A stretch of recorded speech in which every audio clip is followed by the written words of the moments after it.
Hi everyone, welcome to Lola's Frugal Life. This is episode number 99. And this week we're going to be talking about, are you an overbuyer or an underbuyer? So please stick around for a few quick words from our sponsor and we'll get right into the show. Okay, so before we get into the topic of this week, which is are you an overbuyer or an underbuyer, I wanted to share my frugal tip of the week, which I always do on any Monday episodes, which are not specifically a frugal topic, just to kind of keep some aspect of frugality in each episode. So my frugal tip for this week is just basically sharing with you one of my favorite money-saving phone apps, which is Ibotta. They're not a sponsor or anything. I'm not getting paid for this. But I just thought it might be something good to share if any of you haven't used it or might be interested in using it. So pretty much I've had the Ibotta app for quite a while and I've only kind of used it here and there. But then I saw someone on a YouTube video sharing some tips on how she used it. And I actually wound up getting quite a bit of money back by using it in this way. So I found that Walmart basically seems to have like the most offers with Ibotta and has the most things actually available in the store. So for example, if you go into Ibotta and you go to Walmart and it'll show you like all the offers they have. If you sort by, I think it's best value, and you kind of scroll through, a lot of times you'll see things that'll say like free after offer. So basically what happens is you add that to your Walmart list in the app. You go to Walmart, purchase that item, and then you scan your receipt when you're done. And it will give you the exact amount of money back into your Ibotta app that you paid for that item. So for example, they had like this low-fat ice cream on sale for that free offer. It was like $4. I went into Walmart. It was across the street from where I was grocery shopping anyway. Went in there, got the ice cream, added it to my app, bought it, scanned the receipt, got $4 back into my Ibotta app. So using it in that way, I've got quite a few things like within the last few months, just kind of, if I'm not doing anything, I'll just kind of take a look and see if there's any offers in there that I might want to get. Or they do have buy one, get one free. They have a lot of other offers too that are pretty good. But I was kind of more trying to see like how many of the free offers I could get. So I thought it was kind of fun to use in that way. And try out some things I wouldn't have normally maybe purchased. The only thing is though, you do have to accumulate $20 in the app to cash out. So if you don't think that you're going to use it often enough to be able to cash out and get that money back, it might not be worth it for you. So just throwing that out there. Another thing that I like about the app is that you can use Pay with Ibotta. And so you're not purchasing anything that it's not like you're purchasing like for an offer that they have on a certain thing. It's just if you're shopping at any of the stores that offer the Pay with Ibotta feature, you get money back on that purchase. Like for example, Lowe's has it, Bath and Body Works has it, IHOP, you can use it. I don't know, there's a lot of stores. But if you, for example, I recently had a big purchase at Bath and Body Works, and if you pay with the Pay with Ibotta app, you get 3% back of your purchase. So it's pretty good. I mean, it adds up. Depending on the store, it's a different percentage. Like all of these different stores have a different percentage that they offer back.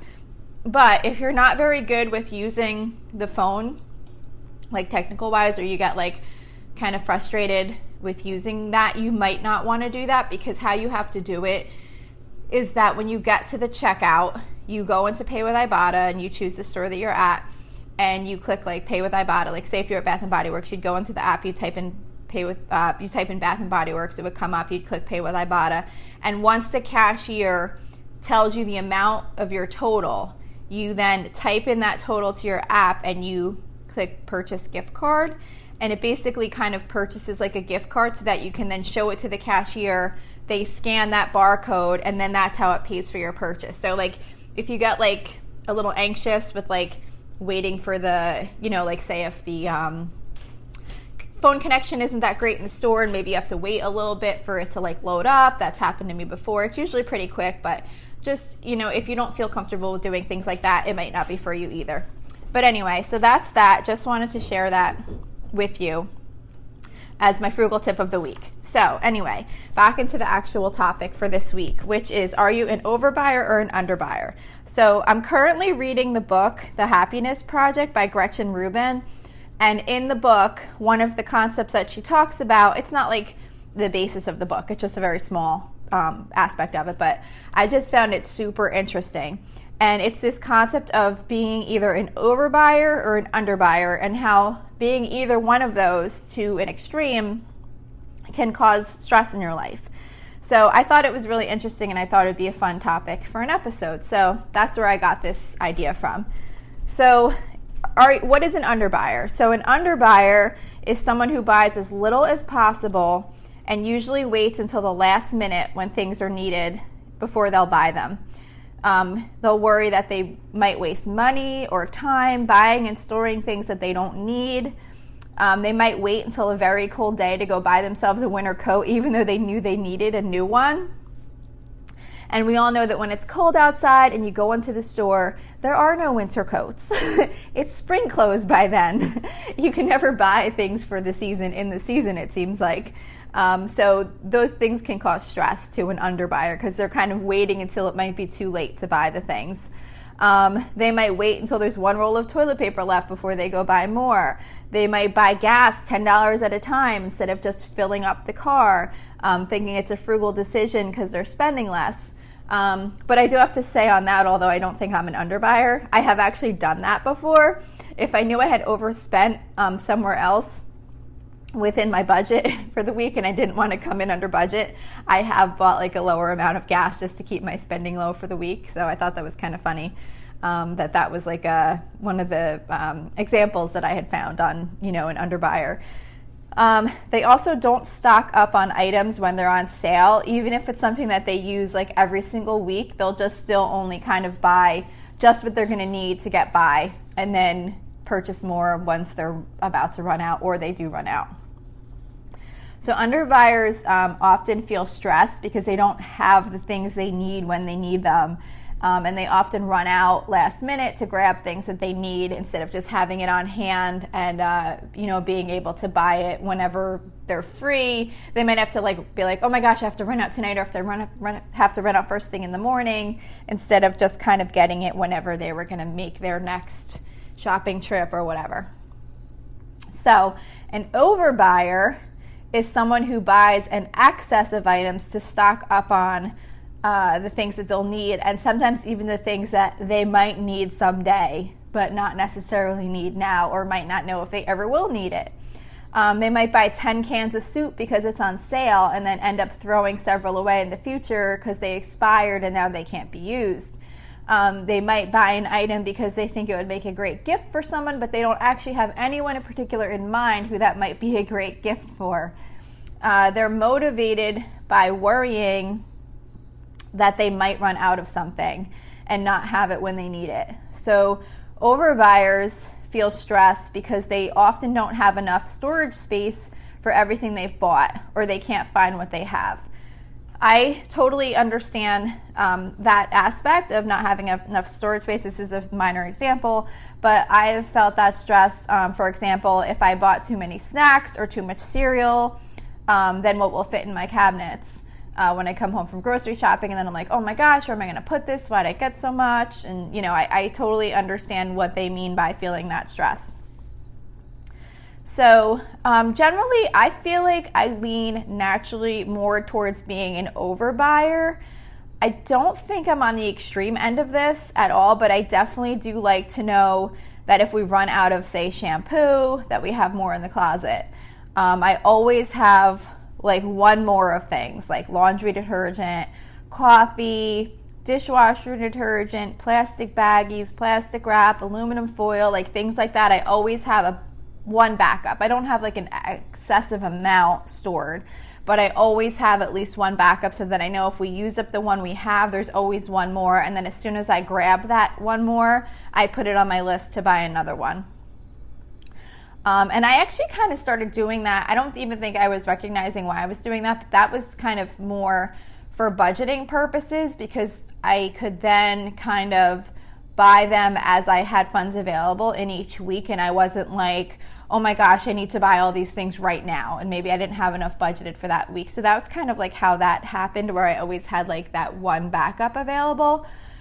But it's funny because I was recently getting stressed out because I realized I didn't have a backup of aluminum foil, and it wasn't something that I just needed a backup and I hadn't purchased it yet. It was like, it occurred to me that like, oh my gosh, I'd never even bought a backup of aluminum foil, and I had like this big one that I bought at BJ's or whatever, so it lasted like forever. It's still actually in there, but I could tell it was starting to get low. And I was like, oh my gosh, I don't think I have a backup for this in the basement. I need to make sure I get this right away, because I use aluminum foil often when I cook in the oven.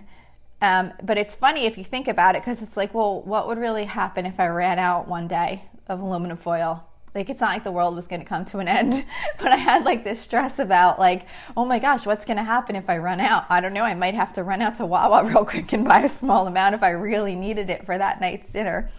But so I totally get what they're saying about like that stress that it can cause you. Even like, we recently went camping, and approaching the trip, I was constantly stressing about like if I had gotten enough snacks, did I get enough drinks, did I get enough food for our meals? I mean, once we got there, it's not like we were in the middle of nowhere. We could have easily driven to a food store and picked up something that we needed, but I still had that like worry that like I wasn't going to have enough of what we needed. So, and I think that as I got more into budgeting, I shifted more towards the middle, away from the overbuyer, maybe more towards the middle of over and underbuyer, because I could see that by stocking up on things to get the best deal often caused me to go over budget. So I kind of feel like I'm moving more towards the middle, but I definitely still have those stress tendencies of worrying that I don't have a backup of what we'll need. So like as I mentioned earlier, I've really started to see how much stress it causes me when I get home from the grocery store and I realize I bought more of something than will fit in my cabinets, like I was saying with the cereal or with the snacks. So one thing I started to do for that is just to have a reminder on my phone the day I'm going to go grocery shopping to check to see what snacks, pasta, and milk we have on hand before I go to the store. Because my kids like to make pasta just for like a quick lunch or something like that. If they're home, they're teenagers, so they can cook for themselves. Or sometimes they'll make it for like a late night snack, whatever. So snacks, pasta, milk, I kind of always need to have those on hand. And what would happen is I would often get to the store and I'd be like, oh no, I forgot to check to see if we needed milk or pasta or snacks. So I'd buy more, because I'd worry that we weren't going to have enough. And then I'd get home and find out that we had plenty, and now I had this excess. Especially if it was milk, I'd be stressing that it wasn't going to get used up in time. And if it was snacks, it wouldn't fit in the cabinet because we already had enough snacks. And then it was just like, oh my gosh, where am I going to put this stuff? There's no space, that kind of thing. So by adding that reminder to make sure I check it before I leave, it's kind of helped eliminate some of that stress, because I'm like, okay, we have plenty of snacks. I'm not going to buy any this week. Or, we have enough milk. If we wind up running out, we can run out to Wawa and pick up. That's like a store by where we live. Some of you might not know what Wawa is. But anyway, we can run out and it's like a convenience store. We can run out and pick up some milk if we need it. It's not going to cause an emergency. So it just it was a little thing that could help alleviate some of that stress, which I never really recognized until recently that it was causing me that stress. So where do you think you fall? Are you an overbuyer or an underbuyer? And if you're one or the other, can you kind of think of things because of those tendencies that are causing you stress? If you recognize them, then you can maybe make little changes to kind of alleviate some of that stress.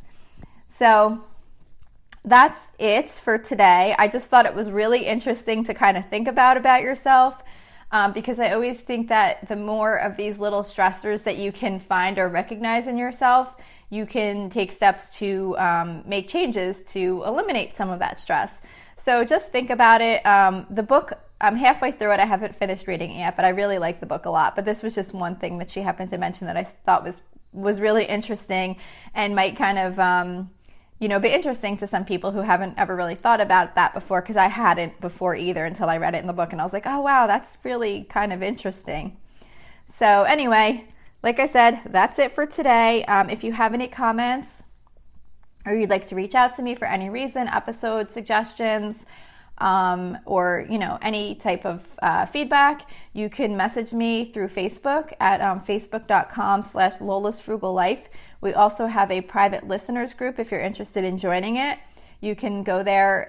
You can go to facebook.com/groups/Lola's Frugal Life and submit a request to join. I check it usually once a day, so you'll get approved pretty quickly.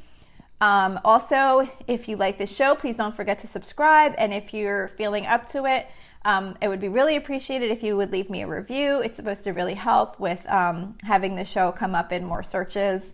And it's just really super exciting when I get a review. I mentioned in the last couple episodes that someone recently left me a 5-star review on the Apple, what is it called? On Apple Podcast. And I was like super, super excited. It was a very nice review and I was really excited to see it. So it definitely makes my day when I see those nice reviews. And you don't have to write anything either. If you like the show, you could just leave a star review, not a star, hopefully 5 stars, but you don't have to write anything. You can literally just click the number of stars and submit the review. It's super easy, at least on the Apple Podcast app it is. I'm not totally sure about other apps. But anyway, so that's it. I hope you have a really awesome day and thank you so much for listening.